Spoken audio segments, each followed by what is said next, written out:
Racikan Berita. Bismillahirrahmanirrahim. Assalamualaikum warahmatullahi wabarakatuh. Waalaikumsalam warahmatullahi wabarakatuh. Kembali kita sekarang membahas gejala yang ada di sosmed. Mungkin ada beberapa kita mengamati kayaknya belakangan ini ada yang demikian panik dengan kata-kata amin. Mungkin bisa jelaskan, Bang? Lucu bener, nggak pernah ada di benak saya. Jadi ramai sampai guyonan, nggak tahu apa betul atau enggak. Katanya kalau sholat atau doa itu penutup amin diganti dengan apa itu katanya qabul. Apa betul? Saya nggak tahu lah. Walau alam bisawab. Buat saya sih jadi konyol ini. Konyol apa?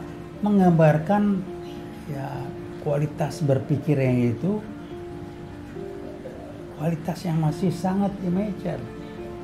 Kualitas orang yang emosionalnya masih amburadul gitu ya, belum dewa, belum matang, apalagi spiritualnya udah bobrok lah ya. Karena gini, kalau memang kata-kata salah satu paslon nomor 1 itu dia menyampaikan ke publik singkatan paslon mereka dua adalah amin. Kalau memang ini akan dianggap nggak benar, merusak agama gitu ya. KPU mesti bilang, jangan pakai nama amin. Ganti ini, ganti itu, nggak boleh amin. Ganti pakai nama qabul misalnya nih. Ini nggak dilarang, nggak ada ini karena memang nggak bisa dilarang singkatan amin. Kenapa nggak bisa dilarang? Kalau pakai nama amin nggak boleh. Nama-nama orang yang pakai amin, termasuk Pak Amin Rais, nggak boleh, mesti diganti itu. Paling nggak sampai dengan Pilpres selesai, Pak Amin Rais nggak boleh pakai nama Amin Rais. Paling tidak boleh dibaca aminnya, tapi boleh Pak Rais. Wah, barang maaf Pak Amin Rais, ini guyonan aja. Saya punya teman lagi kuliah dulu, udah meninggal, namanya Amin Nullah. Nggak boleh pakai Amin Nullah, Amin Nullah kalau begitu. Panggil Nullah. Masih banyak teman saya Amin lagi. Ada teman saya Amin Derajat, halo Pak Amin Derajat. Anda nggak boleh Amin Derajat, panggil Pak Derajat aja. Yang lain. Apa sampai begitu? Ya, ini Kan ini kan konyol jadinya. Ya. Sampai guyonan katanya kalau sholat aja atau doa itu digantikan qabul katanya. Jadi kemudian paslon nomor 1. Jadi kalau sholat itu waktu at-tahiyatnya nggak boleh 1 jarinya. Ini sakit yang ngomong, saya pikir nih. Sakit. Ya udah segala cara. Sebetulnya itu yang pertama mungkin ya panik juga, dan segala cara dilakukan untuk bisa menjelekkan atau menekan atau mungkin maksudnya mau membuat pihak tertentu itu kurang tepat, atau membuat pihak tertentu itu tidak bijaksana deh. Tapi juga pihak KPU juga tidak melarang. Jadi gimana dong? Ini kan gampang. Dengan mereka bereaksi seperti ini adalah mereka tidak ingin nama amin itu menjadi dalam tanda petik lebih populer. Untuk itu solusinya solusi kampungan, maaf ini pakai guyonan, solusi orang yang immature mentalnya itu dengan justru orang tidak boleh kata amin termasuk dalam ibadah agama Islam. Ini kan dosa kan, di agama lain pun nggak boleh tuh di gereja baca bilang amin, nggak boleh. Qabul gitu kan. Ini orang sakit jiwa ini orang, benar. Tolong dicek. Saya sih bilang ada kelainan mental nih nggak beres. Tapi ya inilah kualitas. Kenapa begini? Kembali saya ngatakan, kualitas suatu masyarakat adalah cerminan, refleksi, konsekuensi, reaksi dari kualitas orang nomor 1 di negara ini. Kalau kualitas masyarakatnya seperti ini, jongkok, atau banyak yang jongkok, kualitas dampak dari atau konsekuensi dari kualitas jongkok orang nomor 1-nya sudah mulai cukup mewarnai ke bawah. Siapa yang diwarnai? Mereka-mereka yang kualitas mentalnya sesama. Karena kalau orang ngomong, wah susah gabung, nanti saya kebawa jelek. Orang yang terbawa lingkungan yang jelek, itu adalah orang yang belum punya prinsip hidup yang jelas. Kalau bahasa bukunya, SQ-nya jongkok. Kalau orang sudah punya prinsip yang benar, dia tidak akan pernah terbawa lingkungan. Ya. Itu aja ukurannya gampang. Jangan nyalain lingkungan. Kalau lingkungan disalahin, lingkungan tidak pernah membentuk, kita yang membentuk lingkungan. Jangan dibalik. Ya. Ini kan nyalain lingkungan malah. Lu yang bahlul, lingkungan lu salahin. Bahlul ya, bukan bahlil. Demikianlah ya Bang ya. Jadi situasi terkini yang serba serba gambaran orang yang tadi tuh ya tidak mature, mudah panik, mudah terpengaruh oleh hal-hal yang sebetulnya terang saja, yang sebetulnya selama ini juga tidak masalah. Iya, gitu kok ya. dipermasalahkan? Nah itu ya, yang tidak masalah menjadi masalah, sementara ada masalah lain loh Bang yang harus diselesaikan. Iya, betul. Masalah negara ini sangat banyak yang harus diselesaikan. Iya, jadi contoh ya, IKN tiba-tiba bikin IKN reaktif. Mana Bappenasnya? Ada rencana waktu dari 2014 jadi presiden sudah disampaikan memindahkan ibu kota kayak mengirim mobil aja. Itulah kualitas orang yang lain diem bengong, pelangap-pelongo tuh nular. Siapa yang ketularan? Orang yang kualitas mentalnya sama. Nah ini yang kasus yang tadi kan soal kasus Amin apa itu. Ini salah satu menteri yang masih ngomong yang saya menduga keras. Kalau dia tidak bereaksi, tidak ngomong seperti apa yang seharusnya yang dia sampaikan, perilaku dia tidak seperti itu, maka kasus korupsi dia saat yang lalu itu akan dibongkar.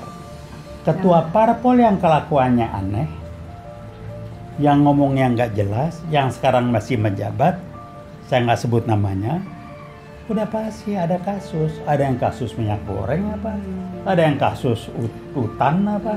Ini nggak dibuka aja. Itu kan gayanya Pak Jokowi gitu, mensandera. Lo nggak nurut, gue buka. Lo ini kan, kenapa? Karena Pak Ahok pernah cerita ke saya dulu ketika kita sempat dekat. Pak, ini strateginya Pak Ahok. Nih, halo Pak Ahok. Saya nggak berani di apa-apa. Ini ingat Pak Ahok ya, kita ngomong di ruang dekan Fakultas Kedokteran di Salemba waktu saya tanya, Pak Ahok kok berani sih keluar dari Golkar waktu itu, pada Anda wakil bendahara ya. Gampang Pak, saya pegang rahasianya. Kalau diangkat saya buka rahasianya. Nah, ini serahnya ini dipakai. Lo nggak nurut, gue buka rahasia lo, disandera. Jadi siapa yang nggak nurut? Tersandera. Nah, karena itu supaya kita itu tetap bisa menjaga, bisa tetap bertindak sesuai supaya kita tidak tersandera, maka kita selalu jaga etika, jaga prinsip veritas, probitas, justisia. Jadi dari 3 parpol yang paling enggak gini lah, dari parpol pendukung rejim, cuman 1 ketua parpolnya tidak ikut jadi pejabat. Dia nggak bisa diperes, Nasdem. Yang dikerjain siapa? Menterinya. Dia bilang silakan jadi dibongkar sama menterinya. Begitu kasus Kominfo dibongkar, kona banyak yang terlibat. Tapi ketumnya Pak Surya Paloh nggak ada apa-apa, dia nggak ikut. Ketum yang lain, Demokrat, PKS, dan satu lagi apa ya? Ya 2 itu ya, Demokrat dan PKS. Karena nggak terlibat, dia berseberangan, aman tuh, nggak bisa diapa-apain. Jadi gampang kok sekarang. Nah dia lagi mabok sama Nasdem. Karena Nasdem gue bantu sampai akhir masa jabatan. Saya nak pesannya begitu tuh. Tapi setelahnya sorry, gue nggak dukung. Gue dukung calon gue. Padahal kalau calonnya menang, Jokowi yakin saya di kerangkeng. PKI gaya baru bubar dan banyak yang ditangkap-tangkapin. Karenanya to be or not to be, nggak ada pilihan. Itu aja, silakan. Ya, nah ujung-ujungnya itu Bang, di kerangkeng itu Bang, itu yang menjadi momok dan membuat dia panik, lalu menggunakan sandera, menyandera, membuat orang menjadi tersandera. Tapi tapi menarik ya, saya nggak tahu. Ini mungkin sinarionya Allah ya. Udah dia begitu, bikin blunder menurut saya yang sangat stupid, bodoh. Nepotismenya dibangun. Gibran yang nggak jelas pelangap-pelongo jadi wali kota di Solo dengan cara yang udahlah ya. Orang nggak reaksi, diam. Saya bilang Masya Allah diam. jadi cawapres. Dengan MK bermain, saya bilang minta ampun. Kayaknya kita nih goblok bener gitu. Nepotisme dimainkan dengan wajah kayak nggak bersalah. Kenapa? Karena emang nilai-nilai buat dia nepotisme itu bukan kesalahan, bukan kejahatan, bukan tindakan yang memalukan. Jadi KKN itu bukan memalukan. Apa KKN? Korupsi. Ini satu nih. Orang yang korupsi pasti kolusi dan akan berusaha KKN. Nah ini terpenuhi. Tiga, terpenuhi udah. Jadi tunggu aja. Jadi senario Allah, dia bukannya kasus korupsi, bukannya kasus kolusi, tapi kalau kasus KKN-nya terbuka ke publik, tidak bisa dipungkiri lagi. Jadi ini mau ngeles dari mana? Ya, Si pelanga-pelongo ini ijazahnya juga nggak jelas, mukanya maaf aja lah. Udahlah, saya nggak nanti ada masalah besar gitu kan, udah saya bahas khusus di video. Tapi saya publik ingat, publik tahu saya bilang bangsa ini kok dikasih yang lucu-lucu sama yang Maha Kuasa ini, pembelajaran yang luar biasa, biar bangsa ini belajar dan jadi kapok. Kalau nggak kapok-kapok bangsa ini. Begonya terus-terusan, halo DPR, halo MPR. Kalau mestinya Anda membubarkan diri lah ya. Tapi yang sangat jenaka, masih semangat orang, ikut pencalonan DPR. Lu lihat yang sekarang aja nggak bener, lu nyalonin diri lagi, lu nggak malu apa? Sama tuh orang kualitasnya.